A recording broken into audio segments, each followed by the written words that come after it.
Everyone, I'm Dawn. Welcome to my channel. Thank you for visiting with me today. Excuse me. So, I wanted to discuss like kind of security blankets, like security, comfort, things like that for, adults. And specifically, what made me think of this was Amber Lynn's last video. And she was just talking about food has always been her comfort, and I know she's said that before too. And like I don't really watch Foodie Beauty, but I know that she's very emotionally immature, and uh, Amber Lynn, and no offense, but Amber Lynn is very emotionally immature too. And I noticed when I would watch My 600 Pound Life, a lot of those really large people seem to be emotionally immature also for their age. Some of them were very young still, but still for their age, just emotionally immature. And it's something you have to get past. Now, me, when I started gaining weight, I was very thin until Marshall got cancer, and I was 29 years old. Then I started gaining weight because the depression and the anxiety and everything that caused. So for people who are thin and then gain weight later in life, I was never over 500 pounds. I was never that big. But for those who are thin most of their life and then gain weight, in adulthood, I think to some extent it's easier for them to get back on a healthy track and lose weight because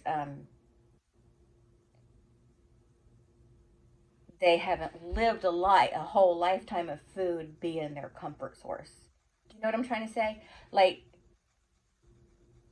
food did become my comfort after Marshall got cancer. That was part of it. And another part of it was I was eating really unhealthy because I was eating whatever I can get my hands on because, so it was a lot of vending machine, a lot of junk food because, we had to eat what we could get while being at the hospital all the time. And then that developed bad habits down the road. But with people like Amber Lynn and Foodie Beauty, there's, I guess what I'm trying to say, do you think that there is a connection, a correlation between emotional immaturity and super morbid obesity? Because it seems to be an issue in super morbidly obese people.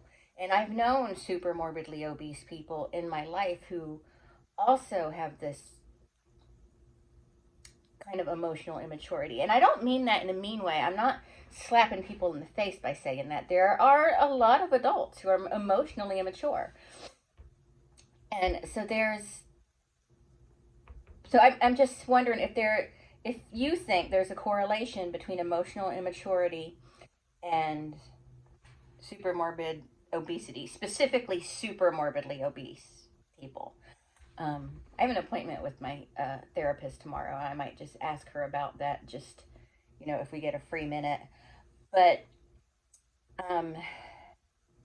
because I was thinking, Amberlyn, she wants to go through her blankets, and, it's hard for her to go through stuff because it's going to bring back memories of her girlfriend and stuff, and it's just going to be difficult, and she's got to decide what she's going to take with her or what she's not going to take with her and everything. And there's this attachment to things. It's like she has to have something to hold on to, some security blanket, a comfort, and food is her comfort. So I've heard some people, or I've seen some comments say, you need to get something else to comfort you. But the way I see it is, you kind of have to grow up. You kind of have to grow out of this phase because she's not going to see any progress as long as she's living in the mindset that I have to have something to comfort me. I mean, she said it herself. She was going to learn to live in discomfort, you know. So you have to learn that in every aspect, there are probably millions of adults out there who have bad days who want to go and crawl up with their blankie and suck their thumb, but don't do it because they're adults and they can't do that. They have responsibilities, and that may be another issue for Amberlyn and like people like Foodie Beauty and a lot of the people on My 600 Pound Life is they either don't or they feel like they don't have responsibilities. And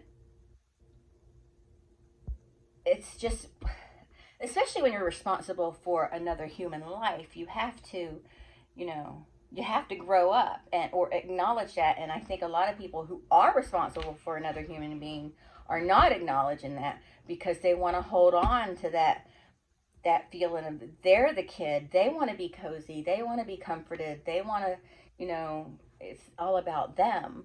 And it's a type of narcissism too, but there has to be some way to recognize that. And maybe in Amberlyn's journal, and she will recognize that. I don't know. But it just seems to me like it's this emotionally immature attitude that she needs to be comforted, and food is her comfort. And I understand suggesting she finds something else to be her comfort. But then she's always going to need something. It's like, um, it's like a little kid's teddy bear gets ruined, so they get another teddy bear. There's always going to have that thing to comfort them. The only difference is that's a child. So I know people are going to come at me for this and talk crap, but I just think that there's a correlation between emotional immaturity and super morbid obesity because it just seems like everyone I've known about 6 people who were super morbidly obese who were very emotionally immature. I had a very good friend who was her emotional maturity was not there. She was a doctorate. She was extremely intelligent, but emotional maturity was not her thing. And she, food comforted her. And she had weight loss surgery before all of the evaluations and everything were a requirement. And so she went in and said she wanted weight loss surgery, and they scheduled her and did the weight loss surgery. There was no real preparation for it, and there should have been, because then they would have discovered that it wasn't right for her, because right after her surgery she overindulged and she unalived herself because she wanted that comfort from that food. And it's the same thing for like sex addicts. They are going after, sleeping with people for that comfort. It gives them comfort. But then it never makes them happy, just like food. Like, yeah, I'll shovel this food in my face, but it never makes them happy. And at some point, there has to be some realization that this doesn't make me happy. This doesn't bring me joy. It's not bringing me comfort. It's bringing comfort for a second, and that can't really be comfort. So you just have to grow up. That's the thing. You just have to grow up. And like people like Foodie Beauty and a lot of people I know who have been in that situation, and Amberlyn, they have no responsibilities beyond taking care of themselves, really. They don't know what it's like to have any responsibilities, so no one else has ever depended on them, so they're just, it's all about them. And even people who have people or something else dependent on them are still like, yeah, but let me get my fix first. It's something that has to be handled. You need food to survive. You don't need food to comfort you. And I think a true realization needs to be made. And then I think the process, though still difficult, will be somewhat easier. So what do you think? Do you think there's a correlation between supermorbid obesity or obesity at all and not necessarily super morbid, and emotional maturity or emotional immaturity. I'm just wondering. I know I babbled in this video, and I'm gonna get crap for it, and that's okay. That's okay.